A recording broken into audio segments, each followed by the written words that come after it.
අයිබෝන් අද අපි පටිගත කරන්න සූදානම් වෙන්නේ යටි අපේ ලෞතර මහමෙනි බුදු පියාණන් වහන්සේගේ යටි වාම ධාතු ශ්‍රී ලංකා මහද්වීපයට කිස්තු පූර්ව 310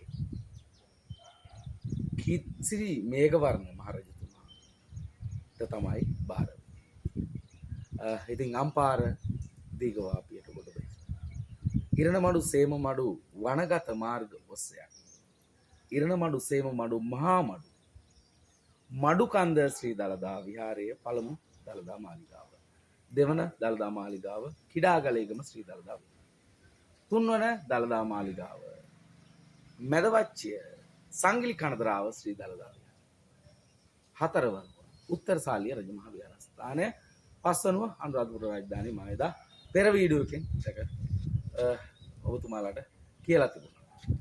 ඉතින් ඒ එකී ගමන් මගේ පරමු දරුවා හැටියට දන්තකුමුරු තේවමාලා මෙලොවට මේ ලංකාවට බිහි කරන පළවෙනි දරුවා තමයි 18 වංශක කුමරු.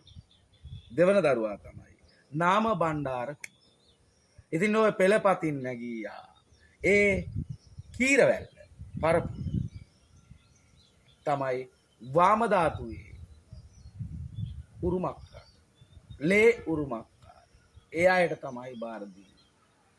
ඉන්දියානුවේ සිට ශ්‍රී ලංකා මහද්වීපයට ඒ රැක ආරක්ෂා කරගෙන යුද්ධය එක් යුද වාර්ෂික තත්ත්වත් සමග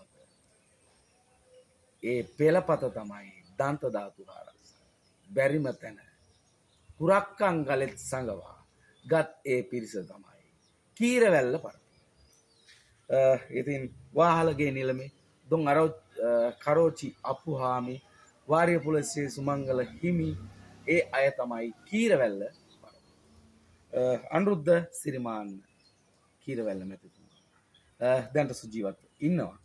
එතුමාට තමයි දන්ත ධාතුව උරුමකරු හිමිකරු හැටියට සඳහන්.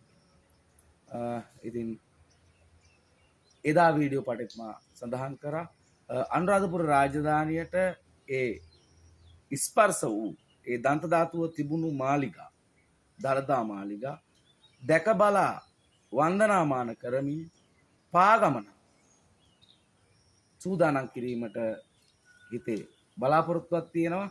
ඉතින් ලබන අවුරුද්ද අපි ඉෂ්ට සිද්ධ කරගන්නවා. මේ වීඩියෝ පටය නරඹන සියලු දෙනා කැමති බුදුදහමේ දන්ත ධාතුව ගෙන ඔබ නොදන්නා කරුණ තමයි. ඉතින් ගහක් ගත්තොත් සාකයක් ගත්තත් ඒ සාකයේ මුලින් උඩ කොටස තමයි අපි දකින්නේ. යට කොටස දකින්නේ නැහැ. ඉතින් යට කොටස තමයි වවුනියාවේ සිට අනුරාධපුරයට ඒ ගමන් මඟ. ඉතින් ඒ ගමන් මගේ මුල් අඩිතාලම ස්පර්ශ කරමින් ඒ පාගමන් පෙරහැරක් සූදානම් කිරීමට අපි ඉතිරි වැඩ කටයුතු සකස් කර තිබෙනවා. ඉතින් දුරකථන අංකය තමයි 077යි 26යි 92යි 863. අමතන්න අමතා මේ පෙරහැරට සහ සම්බන්ධ වෙන අය අද උනත් කතා කරමු. කොහොමද මේ පෙරහැර යන්නේ? කවද දිනේ? කොහොමද යන්නේ? කවුද මූලිකව? ඒ සම්බන්ධව අපි ඔබ සියලු දෙනාට ප්‍රකාශ කරන්නම්. ඉතින් වීඩියෝ පටය අවසන් වෙනවා. පෙරදා මම ඔය සියලු විස්තර ප්‍රකාශ කරා පෙර වීඩියෝ. ඉතින් අද ඒ දන්ත ධාතුව ශ්‍රී ලංකාවට ගෙන හැටි සහ අදටත් හිමිකරුවෝ කවුද යන බව ප්‍රකාශ කරා. උතුම් දන්ත ධාතුන් වහන්සේගේ පිටයි ආරක්ෂාවයි ඔබ සියලු දෙනා